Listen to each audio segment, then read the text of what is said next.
नमस्कार दोस्तों, स्वागत है आप सभी का। This is Pawan and you are watching learn with Pawan sir official YouTube channel.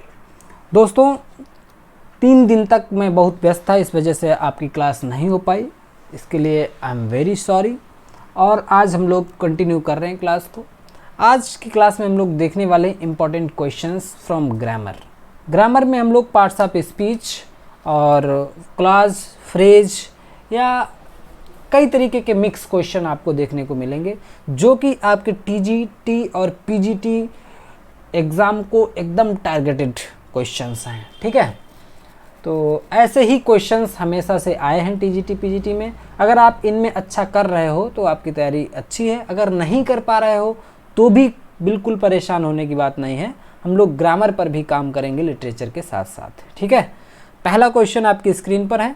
Class को लाइक कर दीजिए सभी लोग और फिर हम लोग कंटिन्यू करते हैं। ठीक है, जो भी लोग नए हैं चैनल को सब्सक्राइब भी कर लें। ठीक है, पहला क्वेश्चन देखते हैं। Identify the parts of speech of the underline word in the sentence.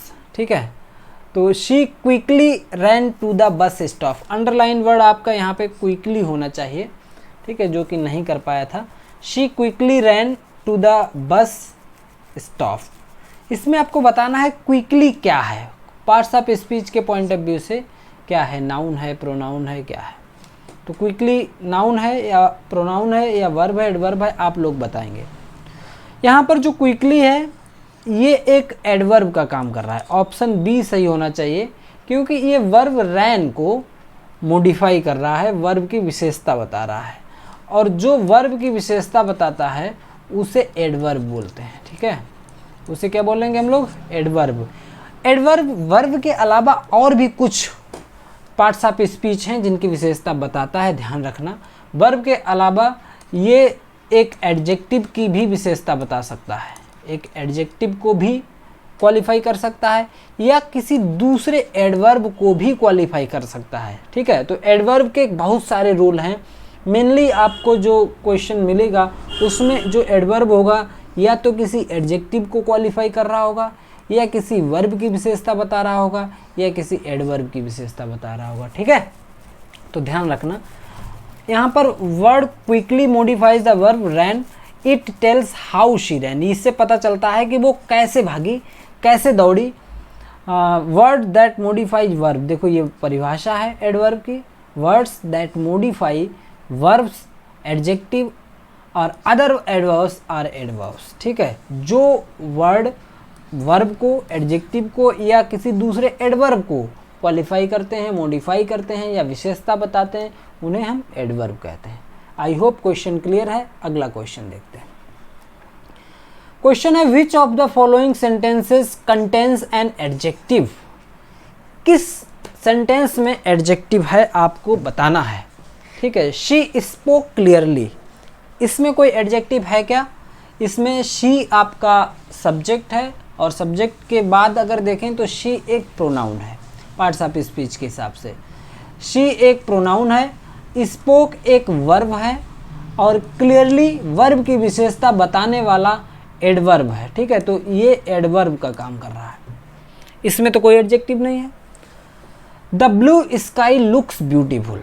The blue sky, sky एक नाउन है और नाउन की विशेषता बताने वाला शब्द यहाँ पर वर्ब है। जो ब्लू है ये आपका क्या है, ये एडजेक्टिव है, एडजेक्टिव है। लुक्स वर्ब है। एक एक सेंटेंस में एक एक शब्द को पहचानना होगा कि कौन सा वर्ब है, एडवर्ब है, यानी आपके सेंटेंस में जितने भी वर्ड हैं आपको सबके बारे में पता होना चाहिए क्या है ये। लुक्स एक वर्ब है और ब्यूटीफुल, ब्यूटीफुल फिर से एक एडजेक्टिव है, ध्यान रखेंगे। तो इस सेंटेंस में आपको एक नहीं दो एडजेक्टिव देखने को मिलते हैं, और दोनों ही स्काई के लिए काम कर रहे हैं। जो स्काई है वो ब्लू दिख रहा है और ब्यूटीफुल दिख रहा है। ही रैन फास्ट, ही एक प्रोनाउन है, रैन एक वर्ब है, और फास्ट क्या है, फास्ट एक एडवर्ब है जो कि रैन के लिए काम कर रहा है, यानी वर्ब की विशेषता बता रहा है। दे प्रोनाउन है, केम एक वर्ब है, और लेट, लेट एक एडवर्ब है, क्योंकि ये विशेषता बता रहा है केम की, यानी वर्ब की विशेषता बताने वाला शब्द एडवर्ब होता है। वो कब आया, वो कैसे आया, लेट आया है। ठीक है, ध्यान रखेंगे। इसका सही आंसर क्या था? Answer B. इसी में आपको एडजेक्टिव देखने को मिलते हैं जो कि दो शब्द हैं, ब्लू और ब्यूटीफुल। ठीक है, ध्यान रखेंगे। अगला क्वेश्चन देखिए, choose the correct parts of speech of the underlined word. Underline word कौन है? He is a man of great wisdom.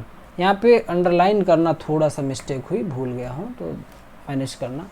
यहाँ पे आपसे पूछा गया है, जहाँ तक विजडम की बात है, विजडम के बारे में आपको बताना था, इसे अंडरलाइन यहाँ पे होना चाहिए था।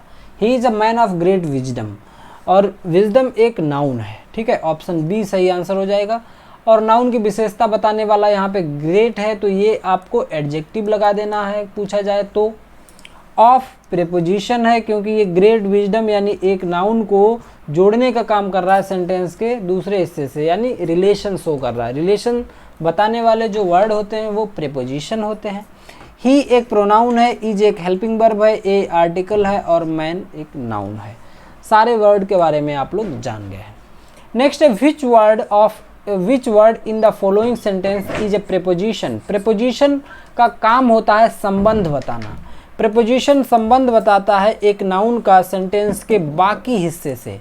ठीक है, प्रीपोजिशन क्या होता है? प्रीपोजिशन का काम होता है संबंध बताना। प्रीपोजिशन एक नाउन का संबंध सेंटेंस के बाकी हिस्से से बताने का काम करता है। और आप देख लीजिए इसमें प्रीपोजिशन क्या हो सकता है। द एक आर्टिकल है, बुक एक नाउन है। ठीक है, किसी भी का नाम होता है किसी भी वस्तु का, तो वो बुक हो, वो मीन्स नेम होता है, और नेम है तो नाउन है। इज हेल्पिंग वर्ब है। ऑन यहाँ पर आपका प्रीपोजिशन है। आप कहेंगे सर कैसे हो गया ये प्रीपोजिशन? तो उसका जवाब है कि ऑन जो काम कर रहा है वो द टेबल एक नाउन है। ठीक है, टेबल एक नाउन है और टेबल को जोड़ रहा है, टेबल का संबंध बता रहा है बाकी हिस्से से, सेंटेंस के बाकी हिस्से से। द बुक इज, तो बुक कहाँ है, बुक का संबंध कैसा है टेबल के साथ, वो संबंध बताने के लिए नाउन यहाँ पे जो वर्ड आया वो है ऑन। तो ऑन आपका प्रीपोजिशन हो जाएगा, रिलेशन शो करने का काम करता है। ठीक है, नेक्स्ट क्वेश्चन देखेंगे। एक्सप्लेनेशन में ज़्यादा चर्चा नहीं करता हूँ, आप लोग अपना पढ़ लिया करो, मैं पर्याप्त मात्रा में डिस्कस कर देता हूँ। आई होप कि आप समझ जाते होंगे। ठीक है, नेक्स्ट क्वेश्चन है, which of the following sentences contains a conjunction. यहाँ पर 4 सेंटेंस है, इसमें से कौन सा सेंटेंस एक है जिसमें कंजंक्शन पाया गया। कंजंक्शन ढूंढने से पहले मैं आपको बता दे रहा हूँ कंजंक्शन का काम क्या होता है। कंजंक्शन का काम होता है, कंजंक्शन या तो एक वर्ड को एक दूसरे वर्ड के साथ जोड़ने का काम करता है, 2 वर्ड को जोड़ता है, 2 फ्रेजेस को जोड़ने का काम करता है। ठीक है, एक फ्रेज दूसरी फ्रेज इस तरीके से, या फिर ये 2 सेंटेंसेज को जोड़ने का काम करता है। एक सेंटेंस है और एक दूसरा सेंटेंस है, तो ये जोड़ने का काम करेगा। ठीक है, यहाँ पर देखो कोई ऐसा काम कर रहा है, तीनों शर्तों में से कोई एक कंडीशन लागू हो रही, तो वहीं पर चीज़ें हो जाएंगी। The child cried loudly. The child एक नाउन है, क्राइड वर्ब है, और मीन्स क्राई मीन्स चीखना या रोना, और ये बच्चा कैसे रोया बताना है, तो लाउडली एक एडवर्ब हो गया। ठीक है, क्योंकि ये क्राई की विशेषता बता रहा, चीखने की विशेषता बता रहा कि वो तेज से चीखा, तेज से रोया। यहाँ पर कोई कंजंक्शन नहीं है। She is beautiful and intelligent. अब आप ध्यान रखेंगे कि यहाँ पर एक शब्द आपको दिखाई दे रहा है एंड यहाँ पर आपके कंजंक्शन का काम कर रहा है। कैसे कर रहा है? क्योंकि she is beautiful and intelligent, उसकी विशेषताएं हैं 2।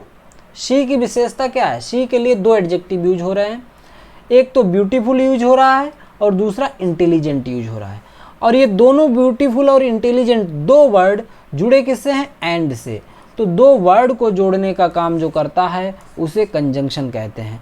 ऐसे ही कहीं पर 2 फ्रेजेज को जोड़ने का काम करेगा कंजंक्शन, 2 सेंटेंसेज को या क्लासेज को जोड़ने का काम भी करता है। तब भी ऐसे आपको अलग अलग 2 सेंटेंस मिलेंगे, उसके बीच में कोई ना कोई एक कंजंक्शन रखा होगा, ध्यान रखना। नेक्स्ट क्वेश्चन भी देख लेते हैं। वी विजिटेड द जू, मैंने विजिट किया जू, यहाँ पर कोई कंजंक्शन नहीं। आई सा अ लायन, मैंने एक शेर देखा, यहाँ पर भी कोई कंजंक्शन नहीं है।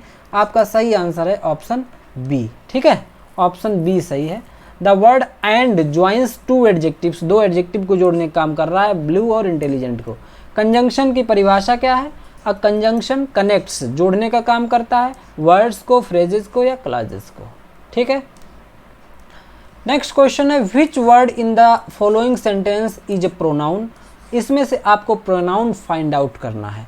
प्रोनाउन आप जानते हैं जहाँ पर कहीं पर नाउन नहीं आ पा रहा है तो नाउन को रिप्लेस करने के लिए प्रोनाउन आता है। ठीक है। नाउन क्या है?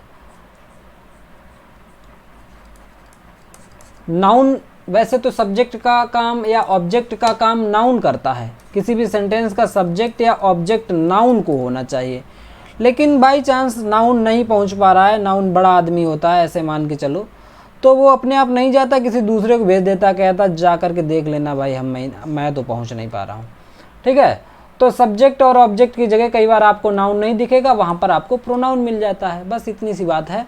यहाँ पे ढूंढ लीजिए, यहाँ पे सब्जेक्ट आपका दे है और दे किसी का नाम नहीं है। अगर ये किसी का नाम नहीं है तो ये नाउन तो हो नहीं सकता, तो ये नाउन की जगह पर आया है, इसलिए दे क्या है? दे आपका प्रोनाउन है। ठीक है। दे प्रोनाउन है। आर प्रोनाउन के बाद वर्ब आ गई। प्लेइंग मेन वर्ब है। फुटबॉल फिर से एक नाउन है। इन एक प्रीपोजिशन है, क्योंकि ये द ग्राउंड को सेंटेंस के बाकी हिस्से से जोड़ने का काम कर रहा है। इन जो प्रीपोजिशन का काम होता है ये आपका है प्रीपोजिशन। प्रीपोजिशन का काम होता है एक नाउन को सेंटेंस के बाकी हिस्से से जोड़ना। ठीक है। तो द ग्राउंड एक नाउन है और ये बाकी से जोड़ा, ये प्रोनाउन हो गया और ग्राउंड है आपका नाउन है। तो प्रोनाउन क्या हो गया? प्रोनाउन है आपका दे। ऑप्शन बी सही आंसर है। ठीक है। एक्सप्लेनेशन भी देख लिया करो। They is used in place of a noun. Noun के स्थान पर दे। यहाँ पर वैसे तो नाउन आना चाहिए था, Ram Shyam and he are playing football, है ना, इस तरीके से होता तो नाउन होना चाहिए। नाउन नहीं है तो वहाँ पर है। Such words are called pronouns. अगला क्वेश्चन देखो। Pick the interjection in the sentence. Interjection कौन सा है आपको इस सेंटेंस में ढूंढना है। इंटरजेक्शन यहाँ पर क्या है? इंटरजेक्शन देखने में कोई दिक्कत ही नहीं होती, या तो सेंटेंस को पढ़कर उसके एक्सप्रेशन से पता चल जाएगा, और मोस्टली जो इंटरजेक्शन वाले जो वर्ड होते हैं उनमें मार्क ऑफ एक्सक्लेमेशन ज़रूर लगा होता है। एक्सक्लेमेटरी जो मार्क है ये ज़रूर लगा होता है। और यहाँ पर आपने देखकर पहचान लिया होगा कि अलास जो शब्द है ये आपका इंटरजेक्शन है। ठीक है। अलास एक्सप्रेस्ड, अलास यहाँ पर एक्सप्रेस कर रहा है सौरों को या ग्रीफ को, दुख को प्रकट, दुख को शो करने के लिए अलास शब्द का यूज होता है। And words that express sudden feelings, जो शब्द अचानक से कोई आई हुई फीलिंग या किसी इमोशन को शो करते हैं वो सभी इंटरजेक्शन कर सकते हैं, ये फिर इंटरजेक्शन कहे जाते हैं। और ये फीलिंग्स, इमोशंस कभी दुख की हो सकते हैं, कभी आश्चर्य की हो सकते हैं, कभी सुख वाली हो सकते हैं, कभी हैप्पी हो सकती है इनकी स्टेट। ठीक है। तो ध्यान रखना एलास यहाँ पर इंटरजेक्शन है। नेक्स्ट है identify the verb in the sentence. Verb बहुत ही इम्पॉर्टेंट एक पार्ट्स ऑफ स्पीच है। दुनिया में कोई भी सेंटेंस ऐसा हो नहीं सकता है जिसमें वर्ब नहीं हो। ठीक है। आप ये कह सकते हैं कि सब्जेक्ट नहीं होगा, ऑब्जेक्ट नहीं होगा, प्रीपोजिशन नहीं होगा, कंजंक्शन नहीं होगा, एडवर्ब नहीं होगा, यानी बाकी पार्ट्स ऑफ स्पीच एक भी ना हो तो भी सेंटेंस बनना संभव है। केवल वर्ब हो तो भी सेंटेंस बन जाता है, लेकिन अगर वर्ब नहीं तो सेंटेंस नहीं। ठीक है। अगर जानना है कि 0.001% कुछ एक दो सेंटेंस ऐसे होते हैं जिनमें वर्ब नहीं होती है फिर भी वो सेंटेंस होते हैं, तो कमेंट बॉक्स में लिखे, अगली क्लास में ये बात पता चलेगी। ठीक है। क्वेश्चन है the girl सैंग a melodious song. जो लड़की है वो एक मेलोडियस सॉन्ग गा रही है, तो वर्ब आपको फाइंड आउट करना है। द गर्ल आपका सब्जेक्ट है। ठीक है, जिसमें कि गर्ल नाउन है, और सब्जेक्ट के बाद इंग्लिश का कोई भी सेंटेंस कितना भी लंबा सा उठा लो, हमेशा उसका स्ट्रक्चर ऐसा ही रहता है। सिंपल सेंटेंस में सब्जेक्ट के बाद आपको वर्ब देखने को मिलती है और उसके बाद में ऑब्जेक्ट होता है या अदर वर्ड होते हैं। ठीक है। तो सब्जेक्ट आपको मिल गया है, सिंपल सेंटेंस है, तो सब्जेक्ट के बाद जो वर्ब आए, जो वर्ड आता है वो वर्ब होती है। तो सैंग क्या है? आपकी वर्ब है। लगा दो बिना देखे ही ऑप्शन ए। उसके बाद अब मेलोडियस सॉन्ग क्या गा रही है? एक मेलोडियस सॉन्ग गा रही है। ठीक है। इसमें भी अगर आपको जानना है तो सॉन्ग आपका एक नाउन है, और कैसा सॉन्ग गा रही है, नाउन की विशेषता बताने वाला होता है एडजेक्टिव। ठीक है। तो आपका आंसर सही हो जाएगा option A. sang, the word sang shows the action performed by the girl, लड़की ने जो काम किया, जो एक्शन किया है वो शो हो रहा है sang से, ठीक है, इसलिए ये वर्ब है। नेक्स्ट क्वेश्चन है choose the sentence, choose the sentence in which fast is used as an adjective. अभी आपको डिस्क्रिप्शन नहीं दिखाएंगे। फास्ट जो है एडजेक्टिव की तरह काम कर रहा है, वो आपको सेंटेंस फाइंड आउट करना है। ही रन्स फास्ट, देखो फास्ट के बारे में ऐसा क्वेश्चन क्यों आया है, क्योंकि कुछ शब्द ऐसे होते हैं जो एक ही समय पर, यानी फास्ट जो है कभी ये एडजेक्टिव का काम कर सकता है अलग सिचुएशन में, और कभी कभी ये एडवर्ब का काम करता है अलग सिचुएशन में, ठीक है। तो ऐसे शब्द से क्वेश्चन तो बनता है, आपको पहचान पता होनी चाहिए। ही रन्स फास्ट, वह तेज़ दौड़ती, ही दौड़ता है, ही आपका सब्जेक्ट है, रन वर्ब है, और वर्ब की विशेषता बताने वाला सब वर्ड जो होता है वो आप जानते हैं एडवर्ब होता है, क्योंकि वो दौड़ता है, कैसे दौड़ता है, दौड़ने की विशेषता बता रहा है, फास्ट तेज दौड़ता है, तो जो दौड़ना एक वर्ब है, वर्ब की विशेषता बताने वाला क्या हो जाएगा, एडवर्ब, तो इसमें आपका एडजेक्टिव नहीं है। This is a fast car, this is, यह एक कार कैसी है, ये फास्ट है, फास्ट का मतलब फास्ट कार है, तेज चलने वाली कार है, तो यहाँ पे कार की विशेषता बताई जा रही है, और कार एक नाउन है, कार एक नाउन है, तो नाउन की विशेषता बताने के लिए जो शब्द आता है वो एडजेक्टिव होता है। यहाँ पर जो आपका फास्ट है वो एक एडजेक्टिव का काम कर रहा है, ध्यान रखेंगे, ऑप्शन बी तो सही है। नेक्स्ट देखते हैं, ही वाज ड्राइविंग फास्ट, वह ड्राइविंग कर रहा है, कैसे कर रहा है, फास्ट कर रहा है, तो ड्राइविंग की विशेषता है, तो ड्राइविंग एक वर्ब है, और वर्ब की विशेषता बताने वाला अगेन ये एक एडवर्ब है, ठीक है, इसमें भी एडजेक्टिव नहीं है। द ट्रेन मूव्ड फास्ट, जो ट्रेन दौड़ी वो कितना कैसे दौड़ी, दौड़ने की विशेषता, दौड़ना एक वर्ब है, और वर्ब की विशेषता बताने वाला ये वर्ड अगेन एक एडवर्ब है, तो ऑप्शन बी आपका राइट आंसर है, this is a fast car, ठीक है ना। तो फास्ट कार के सेंस में यहाँ पर ये एडजेक्टिव का काम कर रहा है, ऑप्शन बी में। नेक्स्ट क्वेश्चन देखेंगे, which part of speech is the word what, but कौन सा पार्ट ऑफ स्पीच के रूप में यहाँ पर काम कर रहा है।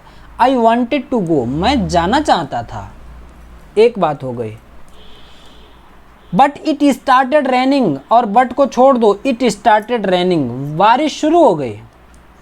अभी मैंने एक डेफिनेशन बताई थी, ध्यान रखना, और इसका आंसर आपको पता चल जाएगा। आई वॉन्टेड टू गो, मैं जाना चाहता था, एक सेंटेंस हो गया। दूसरा सेंटेंस है इट स्टार्टेड रेनिंग, वर्षा शुरू हो गई, और इन दोनों सेंटेंसेस को अलग अलग बोलेंगे तो इनका कोई मतलब नहीं है, कोई इनमें लगाव नहीं है, कोई संबंध नहीं है, ठीक है। आई वॉन्टेड टू गो, मैं जाना चाहता था, तो भाई गए क्यों नहीं। इट स्टार्टेड रेनिंग, बारिश होने लगी, तो मैं क्या कर सकता हूँ, ठीक है। लेकिन इन दोनों को जोड़कर कोई एक प्रॉपर सेंस निकालना है, तो आपको किसी न किसी एक पार्ट्स ऑफ स्पीच की का यूज करना होगा, और उसे कहते हैं हम लोग कंजंक्शन। तो बट यहाँ पर कंजंक्शन का काम कर रहा है। पहले भी मैंने परिभाषा में बताया है कि कंजंक्शन का काम किसी एक वर्ड को दूसरे वर्ड से जोड़ने का काम करता है, या किसी आपका क्लाज या फ्रेज को किसी दूसरे क्लाज या फ्रेज से, या किसी सेंटेंस को किसी दूसरे सेंटेंस से जोड़ने का काम करता है। तो यहाँ पर एक सेंटेंस दूसरे सेंटेंस से जुड़ रहा है और बट के हेल्प से जुड़ रहा है, तो ये कंजंक्शन का काम है, ठीक है। तो कनेक्टिंग वर्ड होते हैं, कंजंक्शन जो होते हैं, जो कंजंक्शन होते हैं इन्हें कनेक्टिंग वर्ड भी कहते हैं, ध्यान रखना। तो कनेक्टिंग वर्ड जो होते हैं वो कनेक्ट करने का काम करते हैं, कनेक्टर्स हैं ये। तो the word but joins two independent clauses, independent clause coordinate conjunction, यानी इंडिपेंडेंट क्लास सबऑर्डिनेट क्लास क्या होता है मैं आपको बाद में बताऊंगा अगली किसी क्लास में। यहाँ पे आप समझ गए होंगे कि कंजंक्शन क्या होता है, ठीक है। नेक्स्ट है identify the function of the underlined word. Underlined word यहाँ पे नहीं है, लेकिन ये जो तिरछा सा शब्द लिखा है इसका आपको फंक्शन बताना है, ठीक है।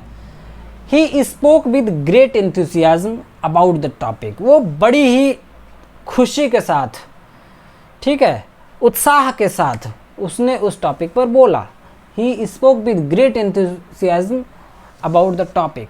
तो एंथुसियाज्म के बारे में अगर आपको पता है, आपको फंक्शन पता करना है कि अंडरलाइंड वर्ड का फंक्शन क्या है, यानी ये है क्या, कौन सा पार्ट्स ऑफ स्पीच है, ग्रेट।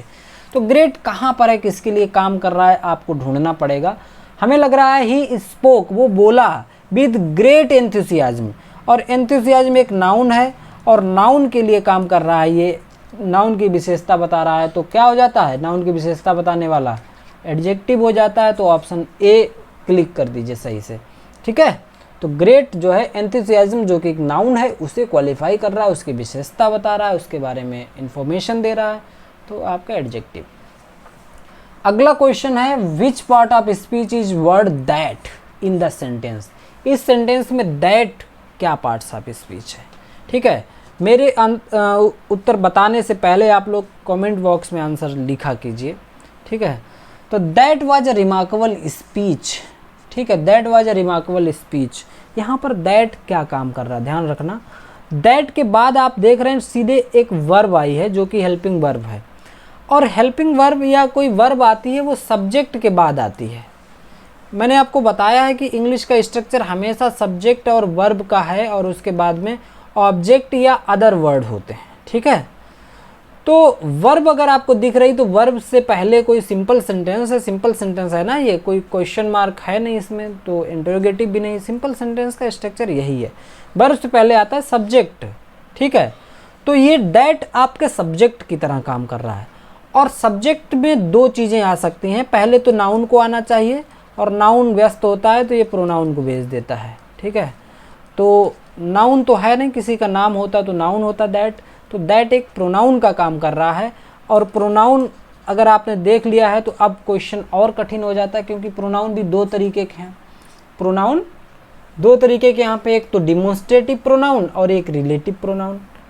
तो ध्यान रखना, relative pronoun that relative pronoun भी होता है और दैट डिमोन्स्ट्रेटिव प्रोनाउन भी होता है। दैट रिलेटिव प्रोनाउन होता है जब हम किसी की बात कर रहे हैं और बीच में दैट आता है और इस तरीके से चीज़ें बनती हैं, तो वहाँ पे दैट रिलेटिव प्रोनाउन का काम कर रहा है। लेकिन यहाँ पर दैट डिमोन्स्ट्रेट करना चाह रहा है that was a remarkable speech, कि वो स्पीच वो का मतलब डिमोन्स्ट्रेट करना। डिमोन्स्ट्रेट का मतलब होता है संकेत, हिंदी में इसे कहते हैं संकेतवाचक सर्वनाम।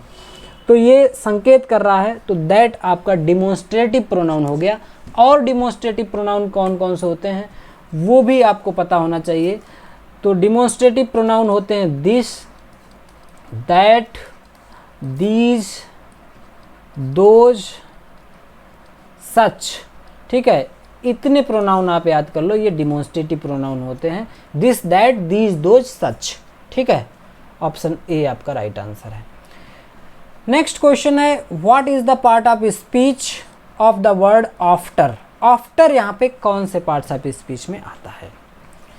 We rested after the long journey, मैंने आराम किया। कब आराम किया, आफ्टर द लॉन्ग जर्नी, तो मैंने लॉन्ग जर्नी के बाद आराम किया। तो ये है आपका प्रेपोजिशन, ठीक है। तो प्रेपोजिशन का काम कर रहा है, ऑप्शन बी सही हो जाएगा। क्योंकि देखो long journey, after the long journey, journey एक नाउन है और जर्नी से पहले द लॉन्ग है, इससे आप कंफ्यूज मत हुआ करिए। एक नाउन है तो नाउन के साथ में और बहुत सारी चीज़ें आ सकती हैं, जैसे उसकी विशेषता बताने वाला एडजेक्टिव आ सकता है, या नाउन के साथ आर्टिकल तो हमेशा ही रहता है, नाउन अकेला बहुत कम आता है, ठीक है। तो नाउन के साथ आर्टिकल मिलेगा आपको, एडजेक्टिव मिलेगा। तो नाउन है, नाउन को जोड़ने का काम कर रहा है सेंटेंस के बाकी हिस्से से। वी रेस्टेड, मैंने आराम किया। आफ्टर यहाँ पे संबंध बताने का काम कर रहा है, जो संबंध बताने का काम करते हैं वो शब्द प्रेपोजिशन होते हैं। Here after shows the relationship between the verb rested and journey, journey और रेस्टेड के बीच में रिलेशन शो कर रहा है, तो ये प्रेपोजिशन हो जाएगा, option B. In the sentence below which word is functioning as an adverb, इसमें से कौन सा शब्द एडवर्ब की तरह काम कर रहा है। Only she passed the difficult exam, only she, केवल उसी ने ये डिफ़िकल्ट एग्ज़ाम पास कर पाया। तो यहाँ पर ओनली जो है आपका एक एडवर्ब की तरह काम कर रहा है, लेकिन क्वेश्चन बड़ा ही टिपिकल है, ये विशेष क्वेश्चन है, इसे समझेंगे क्योंकि ओनली आ रहा है शी से पहले, दिखने में ये शी से पहले आ रहा है, तो आपको पहले से परिभाषा पता होगी। शी एक प्रोनाउन है और आप जानते हैं नाउन और प्रोनाउन की विशेषता बताने वाले शब्द को आप एडजेक्टिव कहते हैं। तो यहाँ पर नाउन और प्रोनाउन से पहले जो आ रहा है आपको लग रहा होगा ये एडजेक्टिव है, लेकिन ऐसा नहीं है। यहाँ पे थोड़ा सा केस दूसरा है, समझते हैं। ओनली मॉडिफाइज शी, ओनली यहाँ पर मॉडिफाई कर रहा है शी की, implying that she and no one else, केवल उसने और किसी ने नहीं। Only she passed the difficult exam, केवल उसी ने एग्जाम पास किया, डिफिकल्ट एग्जाम, और किसी ने नहीं पास किया। यहाँ पे ओनली का सेंस ये है। इट लिमिट्स द सब्जेक्ट, और ओनली जो है लिमिट कर रहा है, यानी लिमिट कर रहा है सब्जेक्ट शी को लिमिट में बांध रहा है। And such limiting or focusing words are adverbs, और ऐसे लिमिट करने वाले, फोकस करने वाले जो शब्द होते हैं वो एडवर्ब होते हैं। ठीक है, तो ओनली यहाँ पर ये एडवर्ब की तरह काम कर रहा है, ध्यान रखेंगे। एडवर्ब केवल ओनली ही है यहाँ पर। बाकी क्या है, शी आपका प्रोनाउन है, पास्ट वर्ब है, द एक आर्टिकल है, डिफिकल्ट एक एडजेक्टिव है, और एग्जाम जो है एक नाउन है। ठीक है, तो ओनली ही केवल एडवर्ब है इसमें, ऑप्शन ए। नेक्स्ट क्वेश्चन है, determine the part of speech of the underlined word. Underlined word का parts of speech, underlined in the sense जो आपका ये इटैलिक शब्द लिखा है, इसका पार्ट्स ऑफ स्पीच क्या है। ठीक है, देख लेते हैं। He had his car repaired yesterday, तो हैड आपका ऑक्सिलरी वर्ब है, मॉडल वर्ब की तरह नहीं काम कर रहा है, मेन वर्ब भी नहीं है। मेन वर्ब तो है रिपेयर, ठीक है, नाउन है नहीं, तो ये आपका ऑक्सिलरी वर्ब हो जाएगा। ऑक्सिलरी वर्ब का मतलब हेल्पिंग वर्ब। ठीक है, तो जो भी लोग अभी तक क्लास को लाइक नहीं किए, लाइक ज़रूर कर दें, और जो भी लोग नए हैं चैनल को सब्सक्राइब ज़रूर कर लें, क्योंकि ऐसी शानदार सी क्लासेस जो कि टीजीटी पीजीटी इंग्लिश के पॉइंट ऑफ व्यू से बहुत ही इंपॉर्टेंट है, यहाँ पर इस चैनल पर आपको मिलती हैं। ठीक है, तो अगला क्वेश्चन भी देखते हैं, अभी क्वेश्चंस और भी बाकी हैं। What is the part of speech of the word weather. Weather किस पार्ट्स ऑफ स्पीच के अंतर्गत आता है, देखना है यहाँ पर इस सेंटेंस में। आई डोंट नो, मुझे नहीं मालूम, मैं नहीं जानता हूँ, एक सेंटेंस ये हो गया। देखते ही जान जाते हो ना, जान जाया करो। आई डोंट नो, मुझे नहीं पता है, मैं नहीं जानता हूँ, एक सेंटेंस हो गया। दूसरा है वेदर के बाद शी विल कम और नॉट, वो आएगी या नहीं आएगी। दो सेंटेंस आपको दिख रहे हैं, है ना, एक सेंटेंस ये है और दूसरा सेंटेंस ये है, दोनों को जोड़ने का काम कर रहा है, कनेक्ट करने का जो काम करता है उसे कनेक्टिंग वर्ड कहते हैं, और जो कनेक्टिंग वर्ड होता है वो हमारा कंजंक्शन होता है, तो ये सबऑर्डिनेटिंग कंजंक्शन हो गया। ठीक है, सबऑर्डिनेटिंग कंजंक्शन हो गया। और अगला क्वेश्चन देखिए, नेक्स्ट है, which part of speech is the word of. Of यहाँ पे कौन सा पार्ट ऑफ स्पीच है। ही फेल ऑफ, ही वो गिर गया, फेल ऑफ द लैडर, कहाँ से गिर गया, सीढ़ी से गिर गया। ही फेल ऑफ द, ही वह गिर गया, एक सेंटेंस हो गया और एक नाउन हो गया लैडर। और एक सेंटेंस, एक नाउन की विशेषता सेंटेंस के अन्य हिस्से से जो बताने का काम करता है वो यहाँ पे ऑफ कर रहा है, और ऐसे वर्ड को हम प्रीपोजिशन कहते हैं। ऑप्शन बी सही हो जाएगा। ठीक है, वो कहाँ से गिर गया, रिलेशन शो कर रहा है preposition. Of shows the relationship between the verb fell and the object ladder। Verb और लैडर के बीच में, फेल और लैडर के बीच में रिलेशन शो करने वाला शब्द है ऑफ, और इसलिए ये प्रीपोजिशन है। नेक्स्ट है, what is the function of the word like in the sentence. Like का फंक्शन क्या है, लाइक क्या काम कर रहा है। शी सिंग्स, वह गाती है। लाइक अ प्रोफेशनल, देखो एक तरफ एक सेंटेंस है, शी सिंग्स एक पूरा सेंटेंस है, ध्यान देना, ऐसा मत समझना ये केवल एक वर्ब है या जो भी है, ये पूरा एक सेंटेंस है। शी सिंग्स, वह गाती है। सेंटेंस को और क्या चाहिए, नाउन है और वर्ब है। लाइक अ प्रोफेशनल, और प्रोफेशनल एक नाउन है, प्रोफेशनल एक नाउन है। एक नाउन को बाकी सेंटेंस के हिस्से से जोड़ने का काम जो करता है वो प्रीपोजिशन करता है। वैसे लाइक को देखकर कोई कहेगा नहीं, लाइक को देख करके, एक सेकेंड, लाइक को देख करके कोई ये कहेगा नहीं कि लाइक कभी भी प्रीपोजिशन हो सकता है। ठीक है, क्योंकि लाइक तो आप जानते हैं कि एक वर्ब दिखता है, दिखने में भी है, लेकिन कोई भी शब्द कहाँ पर है और उसका उस जगह पर क्या रोल है, वहाँ से चीज़ें डिफाइन होती हैं। तो लाइक यहाँ पर प्रीपोजिशन की तरह काम कर रहा है, ऑप्शन ए सही हो जाएगा। ठीक है, like introduces a prepositional phrase like a professional, एक प्रीपोजिशनल फ्रेज बनाता है ये। ठीक है, इसलिए लाइक एक यहाँ पर प्रीपोजिशन है। अगला क्वेश्चन है, what is the part of speech of the underlined word. इसका पार्ट ऑफ स्पीच बताना है, किसका, टू का बताना है। टू ही यहाँ पे थोड़ा सा इटैलिक फॉन्ट में लिखा है। She is too weak to lift the box.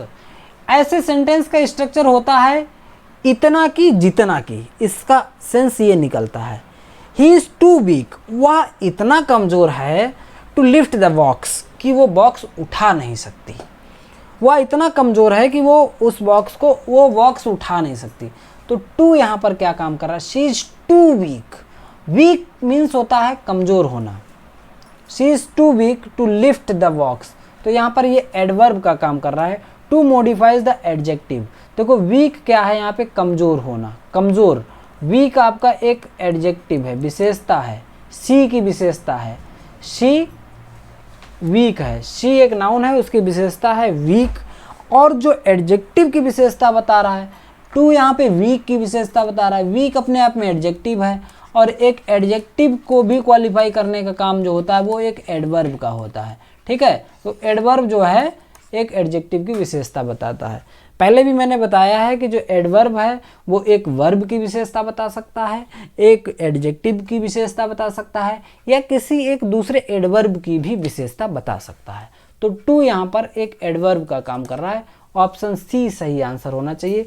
Two week का मतलब बहुत ज़्यादा वीक है, और ये डिग्री बताता है कितना वीक है, इसीलिए ये एडवर्ब ऑफ डिग्री है। ठीक है, ऑप्शन सी।